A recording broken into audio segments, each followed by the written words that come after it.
Well, it looks like Jarrod released a new reality series on his channel called Musician Mansion. We're going to talk about that. And I've been getting a lot of comments on my Fender ToneMaster Pro video, and a lot of people are asking me if Fender's actually going to send me a unit so I could do more videos for you guys.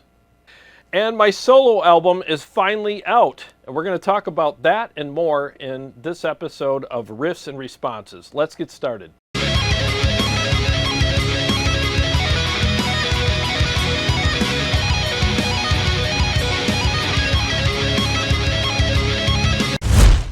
Well, hey guys, thanks for joining me for today's video. Sorry I didn't do this last week, but it was a very, very busy week for me. So as you know, I released my solo album, Mixology, on Tuesday, and Monday was a pretty crazy day for me. So I was spending most of that day just tying up loose ends and getting the video ready for upload and the album ready for upload to the website and stuff. So shout out to my web guy, Brandon, for helping me at the last minute get everything ready for my website. I really appreciate you. You're awesome. And without Brandon, Tuesday would have been a freaking nightmare. So I really appreciate him doing that for me. So like I said, I did release my solo album, Mixology, on Tuesday. And I'm super grateful for everyone who has purchased the album and downloaded it and sent me messages about how much they like it, and even made comments on the channel here about it as well, and on other social media platforms. I really appreciate you guys very, very much. I mean, seriously, when you release something, it's it's a crazy thing, right? I mean, a lot of you guys that have released albums and stuff on projects that you've been on probably understand that. You never know how it's going to be received by the public, and this is the first time that I've actually released anything that was being expected by the public. I mean, all the times in the past when I was in bands and stuff, I mean, you know, it was pretty much like, yeah, we released our album, and like your Aunt Shirley and your neighbors buy it, and no one else gives a crap, you know what I mean? So this is the first time where I've announced it on the channel and people were expecting it. So it was a bit of a nail biter for me because I'm all about signing my name onto things that have quality, and there's a lot more attached to it now when you release something, especially when you have a channel and you have subscribers and stuff like that, and you don't want to lose your credibility by releasing something that isn't good. You know, the sound quality sucks, the guitar tones are terrible, the playing is terrible, or at least it's not up to a certain level where you can be proud of it. And if it's not, it kind of takes your channel down and your credibility associated with your channel down a little bit as well, because like people listen to it and they're like, wow, this is what this guy thinks is good. Well, how can I trust his demos and his opinions on gear now? So there's just all that stuff all wrapped up into that album, and I really was just making sure and painstakingly going over all the details of every little thing about my mixes and everything to make sure that it was up to a level that I could be proud of. And I really am proud of it, and I say that humbly, you know, I mean, if without TJ, a lot of the stuff wouldn't have happened regarding the mixes and everything. He did an excellent job on the mixes. He was very patient with me and addressed all my issues that I had, and we just together worked on it and made sure that everything sounded very good. And at times I felt like I was bugging him with all of the changes and stuff and the nitpicking, but that's how it is when you're mixing an album.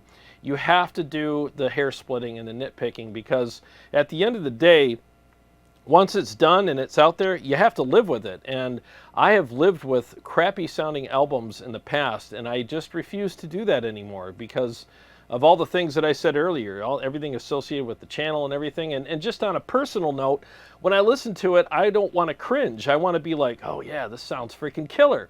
Yeah, so that's a lesson to anyone out there who's doing any recording right now and possibly arm wrestling with the studio to get things done the way they want them. Keep fighting and make sure that you get what you want, because like I said, once it's out, it's done, and you can't change it, and you have to live with it. So make sure that everything is addressed the way that you want it to be, and compare your mixes to other mixes that are out there that you know are good from good studios and good mixing engineers, so that you can have, you know, something to compare it with, and make sure that at least it stands up to that.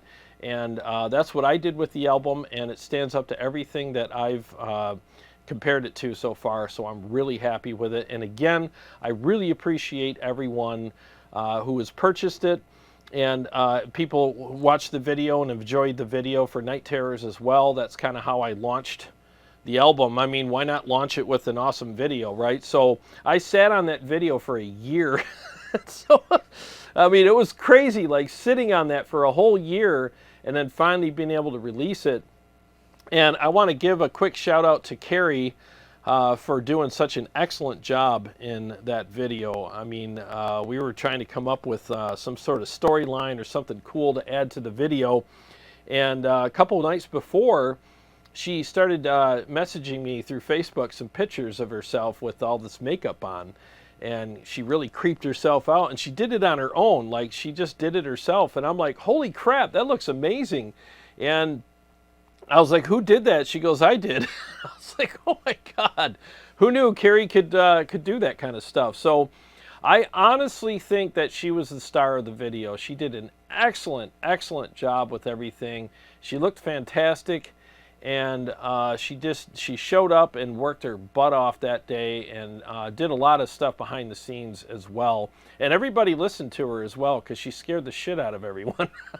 She really did a great job, and I really appreciate her stepping up and really enhancing the video and making it as good as it is. You know, otherwise it would have been just me playing my guitar with some cool camera angles and stuff, which would have been fine. But she really added all the awesome spice to the video that it needed.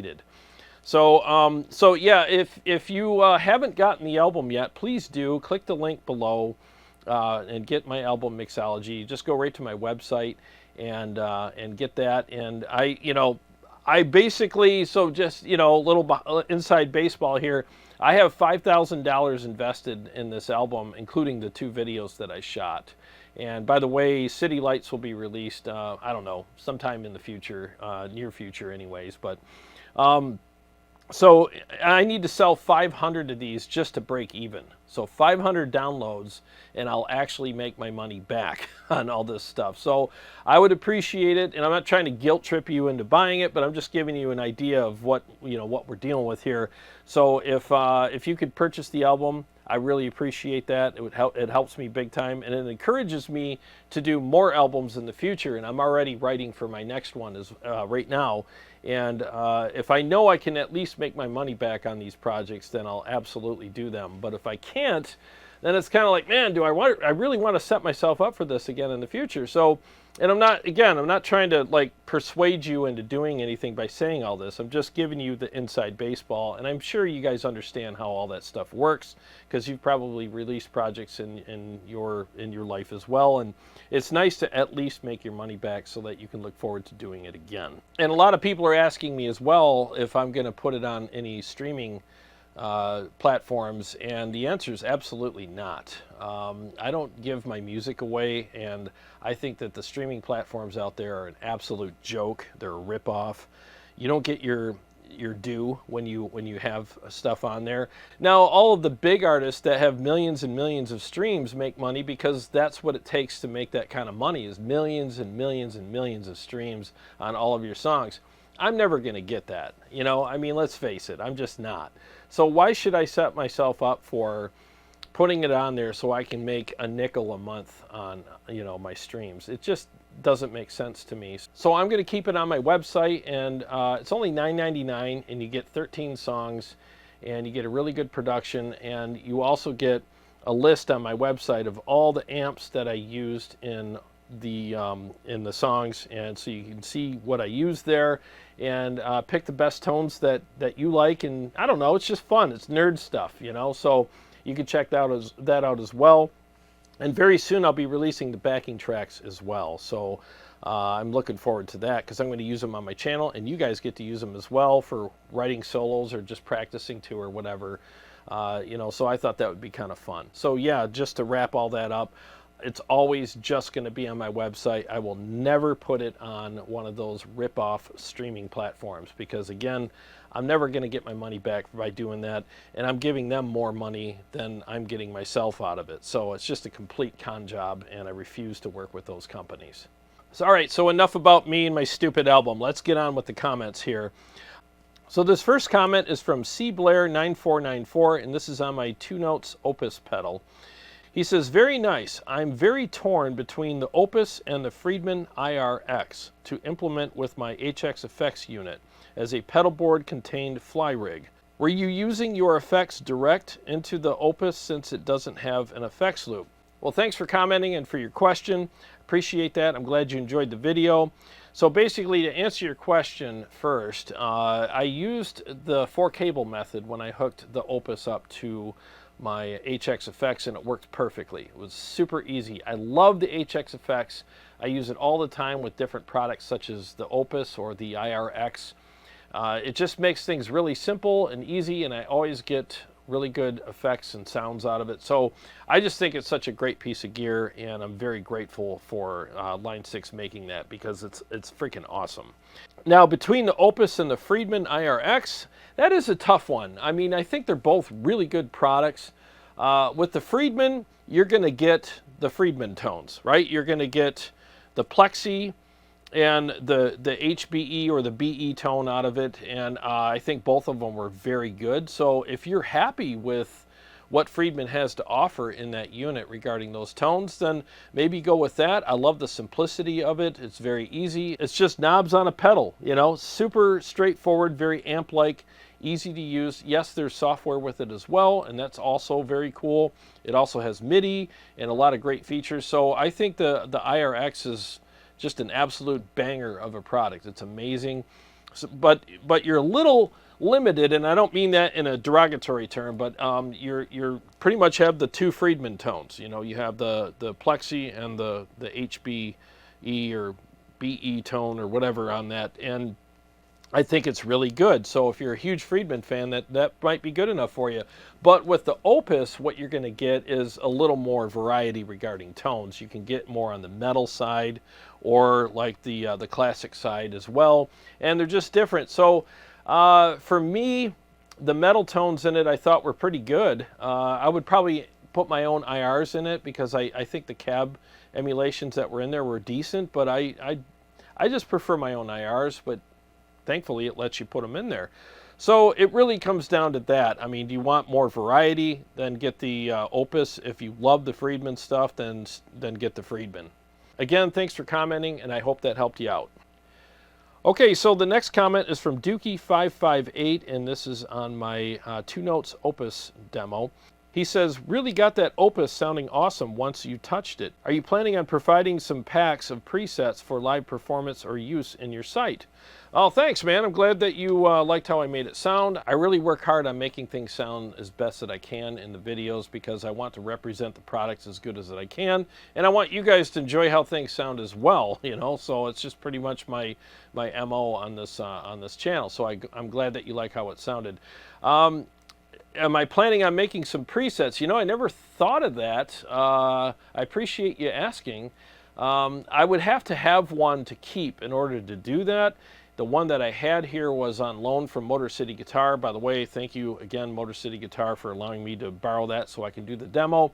So if I had one here on a long-term basis, I could be able to do some presets for you guys. So maybe I can reach out to 2 Notes and see if they can send me a unit. I know they have some new stuff coming out down the road here, so maybe they can send me one of those instead. I mean, we'll see what happens. So stay tuned to the channel, and we'll see what happens down the road.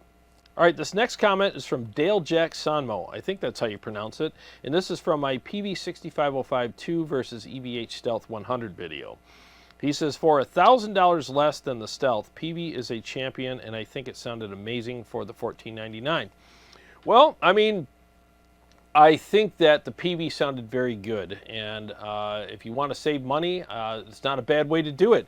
You can get a really good amp for $1,000 less, and yeah, and enjoy it. And I'm glad I did that video for you guys, because a lot of people got a lot out of that, and it helped people make decisions that work best for them. Now for me, I'd rather spend the $1,000 more and get the Stealth, but we're all in different places financially. We all want to do different things and have different priorities, so I totally understand that and respect that. But the Stealth, in my opinion, is worth more, you know, and not just tonally. For me, this is just my opinion. I just think it's more aggressive. I love the Easter eggs in channel 3, which is the red channel. I love the fact that you can take the green channel and make it either a classic rock channel or a beautiful clean channel. And channel 2, the blue channel, is just an amazing rhythm channel. So I think it's a great amp. I love the fact that you have independent EQs and tone stacks, resonance, and presence on the amp as well. So every channel's got all its own stuff. And I just think it's definitely worth $1,000 more because of that. And that thing's just brutal. It's in my opinion, it's the most brutal amp out there. I haven't compared it to anything else that has beat it yet regarding brutality. Maybe there's something out there. We'll find out. But I just think it's such a phenomenal amp. In fact, let's do some riffs with it right now and listen to it. I'm going to be on the blue channel. I just think that the gain structure, the texture, and the aggression on the top end is just freaking unmatched by any other amp. Where the 6505-2, as good as it is, it's a little softer on the top end, and it still sounds really good. But for me, I'm all about the brutes, but to each their own. So let's go ahead and fire this thing up and do some riffs with it.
Well, that was a little sloppy, but you get the picture. This thing's freaking awesome. It's a great amp. I'm in a bit of a hurry today, so I got to rush through some of this stuff. But anyways, yeah, it's a killer amplifier. I love it, and it's never going to leave my shelf. I just think it's one of the most brutal, amazing amps out there. So, but again, to each their own. That's why I do these comparisons, so you can pick the best piece of gear that works for you sonically and maybe for your budget as well. All right, so this next comment is from Dave Sustain, and he says, "Great videos, man. Just stumbled on your channel. I have been playing guitar for over 20 years and still learning stuff. Thank you for that." Oh, man, thank you. I'm glad that you found my channel and found it informative. And I hope you stick around for all my future videos. And I go live every Sunday at 7 o'clock. Me and Carrie go live, and hopefully we'll see you in a live hang. And welcome to the community. Thank you so much. And the channel's growing pretty quick now, and I'm very grateful for all of the new subscribers. And I'm also very grateful for all of the people that have been here for a long time. Seriously, you guys are awesome. I very much appreciate you guys. And I'm so glad to see the channel growing. And you know, it's just a nice feeling knowing that the hard work that I put into this channel is really starting to pay off. And I'm getting some manufacturers starting to, you know, reach out to me, so that's kind of nice as well. So speaking of which, Engel will be sending me the SE very soon. I can't wait to demo that, so that's going to be really cool. And I have another couple of surprises coming up for you guys that I don't know if I could talk about them or not. One of them rhymes with Shorten Shevel Shumkin. That's going to be on the channel soon, so stay tuned for that as well. So I can't wait to get that video up for you guys. So that's going to be awesome. So anyways, on to the next comment. All right, so this next comment is from William100, and this is on my Fender Tone Master Pro First Impressions video. He says, I think you should reach out to Fender and get one of these units. You have dialed in the best metal tone on YouTube yet. Well, thanks, man, and thanks for always being here, William. I really appreciate you. You know, I did reach out to Fender. I've talked to them twice on the phone, and they did push my request through. Last time I talked to them, they're like, yep, I see where it was pushed through here to our marketing team, and they just said, be patient. Things do take a while around here to get moving, so we'll try our best to get a unit out to you. Just keep an eye on your email, and we'll try to keep you posted on the progress regarding that. So I hope they do send me the unit, because I think that I think they got it to sound really good on the channel, and I'm not patting myself on the back, but I'm just saying, like, I thought it sounded amazing. I thought it sounded really freaking good. It's a great product, very super easy to dial in. I couldn't believe how easy it was and how much fun it was. I mean, the fun factor with it was amazing as well. So I have high hopes for the product, and I hope they add the capturing or profiling aspect to it in the future. That would be freaking awesome if they did that. But in the meantime, I thought the models sounded really good, and I want to do some more comparisons, some more shootouts, and some more demos and tutorials for you guys on that unit, because I think it's a lot of fun to work with. And I actually want to compare it to the Stealth, the actual 100-watt Stealth I have behind me, and see how close they got it. And it's just interesting how Fender has sent this unit to some channels that just shit all over it. And they sent it to, you know, there's another channel that did a demo of it and compared it to some of the EVH stuff and said that it was, you know, pretty far off. But he didn't compare it to the actual 100-watt Stealth, which is what the model in the Fender ToneMaster Pro is. I think he compared it to a Lunchbox and an EL34 50-watt. I mean, to me, it's like, of course, the Stealth model in the ToneMaster Pro isn't going to sound like those amps, because those aren't the Stealth, you know? Now, I'm not saying that, I'm guaranteeing you that it does sound like an actual Stealth, but let's find out by actually comparing it to an actual Stealth amplifier, and then we'll know, you know? So I don't know why Fender hasn't sent me one yet. I mean, I'm looking forward to it. If they do, I'll do actual comparisons with the real, actual counterpart amplifiers, so that you can get a true comparison and an accurate comparison.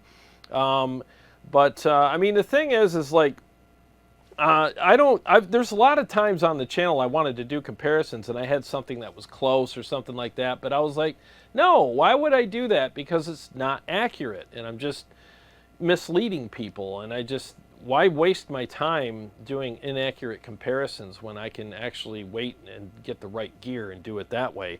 Now, I'm not saying the guy who was doing the quote-unquote inaccurate comparison was doing it to mislead anybody. I understand, you got to work with what you have.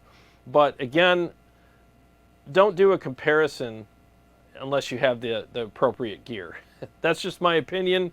Whatever, good on him for doing that, but I still think that should have waited until he had an actual Stealth. Because I think that you know, when you do that, you're dissuading people from buying something, but it's an inaccurate comparison. So Fender, if you're watching and you want an actual, like, proper comparison done with the Stealth amplifier, I'll be happy to do that for you guys. And in fact, we did have that conversation when we talked on the phone, and you guys were like, yeah, it'd be nice to see that, you know, out there. And well, here I am, ready, willing, and able. So whenever you can send me a unit, I'll be happy to do that comparison and many more videos with it as well. So stay tuned to the channel. Hopefully they'll send me one, and with respect, I think they should, because you know, I really do like the unit, and you know, I'll still be honest about it. Even though I like the unit, I'll tell you the things that maybe I think they can improve on, like I did in my initial video, and I'll also tell you the things that I really like about it, and then you can make the best decision that works for you, because that's how I do things on this channel. All right, so the next topic, something really interesting happened this week. Jarrod Dines released a reality series on his channel called Musician Mansion, and I thought that would be such a cool idea, and I absolutely love the whole concept of it. I thought it was just such a great idea to see a bunch of musicians get together and do these different challenges that are associated with being a musician, and you know, just so we can watch all these talented people that are kind of, you know, up there in the talent level and in social media and channels and different bands, and you know, they're just up the ladder and is regarding success and stuff like that. So I thought it would be really cool, and I love how it started, where he, you know, he picked teams, and they all, you know, went in their own rooms and had to, you know, I think the first episode they had to all write a song and perform it. And then the second episode they had to shoot a music video for that song. And I love those first two episodes because I thought it was really cool, because, you know, Jarrod Dines, most of his viewers are most likely musicians, or at least guitar players, and maybe some other like drummers and whatnot as well. But so why not do, you know, content that's associated with that? And as much as I enjoyed the series, I would like to see, you know, here's me, Monday morning quarterbacking Jarrod Dines. I mean, but whatever. I mean, I'm just going to give you my opinions for what they're worth.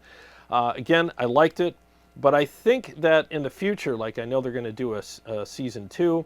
In the future, I'd like to see them do more musician-oriented stuff. I mean, the stuff out in the yard and eating the gross foods and, you know, putting on those ball things and banging into each other. I mean, those are cool for like secondary content, like an activity they can film, but the main challenges, in my opinion, humbly, I'd like to say that should be centered around, you know, musician stuff. Like I would like to see these guys book a show at a venue and use their social media and show how they advertise for things, and show how they set up for the show and what gear they would use, and discuss all that stuff, because these guys, again, a lot of them are touring musicians, and they have big followings, and it would be nice to see how these guys approach those types of things. Like, what kind of gear do you use? How do you set it up? How do you advertise for things? What's your approach to warming up? And I don't know, just all the behind the scenes stuff that happen. You know, when you're touring, or you're booking a show, or you're doing a local gig or whatever, and all of us can glean from that and learn something, because there's a ton of Easter eggs in all that stuff that we could all learn from. So I think, you know, a band, you know, putting the bands against each other and having a competition as far as like, how would you book this show, and how would you, you know, get people to come, and what, you know, like I said, what gear would you use, like all that stuff, and then they could rank them based on all different types of criteria when it comes to that, and pick a winner. You know, I just think that that would be awesome. You know, stuff like that, and I don't know, comment below on the things that you would like to see in season 2, because like I said, the deviation from all the music stuff after I think it was day 2, it just turned into more of a comedy, goofy thing, and I know that's what Jarrod Dines is about too. He does a lot of comedy and goofy stuff, but I still think you can keep that entertainment in with there as like a little side things that happen, but the main focus could be on the whole music business thing, and maybe even the whole musician thing, you know, just how they write things, how they do this, how they do that. And anyways, I just thought it was a great concept. I love the concept, and I think that they did a really good job. It's their first season, and there's always things that you learn from your first season, from yourself, from the people that participated, and the audience. So I get it. You know, there's probably going to be changes next time, but those are the changes I would like to see, and I think that they picked a pretty eclectic group of people. You know, there's some pretty interesting characters in there. And, you know, sometimes you wonder, like, oh, some of these guys are pretty wacky. But, I mean, that's what keeps the entertainment level up, too. So I appreciate everybody that was on there, and it was kind of cool to watch. So I really look forward to more episodes in the future, and I'll definitely be watching. And I'd like to see your thoughts about it in the comments section. Well, guys, thanks so much for tuning in. I appreciate you guys hanging out with me today, and I hope you enjoyed the episode. And I want to, again, thank everybody who has purchased the album Mixology. I really appreciate that, and I hope that it'll keep selling, because, again, I need to make my money back so I can pay for this, this whole process with the videos and the recording and everything. So please comment below too on your favorite songs on the album or what you liked about it, and maybe what I could do better next time on my next album. So I'd appreciate that as well. And if you're looking for some really good captures for quad cortex, Tonex, or Kemper, there's a link below, take you right to my website, and you can get some awesome brutal packs for, you know, any one of those units. I also include some glorious cleans as well. People are really digging those, and I really appreciate people who are buying those. Thank you very much. And to all my Patreon supporters and subscribers, thank you guys so much. I really appreciate you. And if you're new to the channel, please subscribe and click the bell so that you can be notified every time I either go live or come out with another episode. I got a lot more stuff coming up for you guys, and I'll see you on the next one.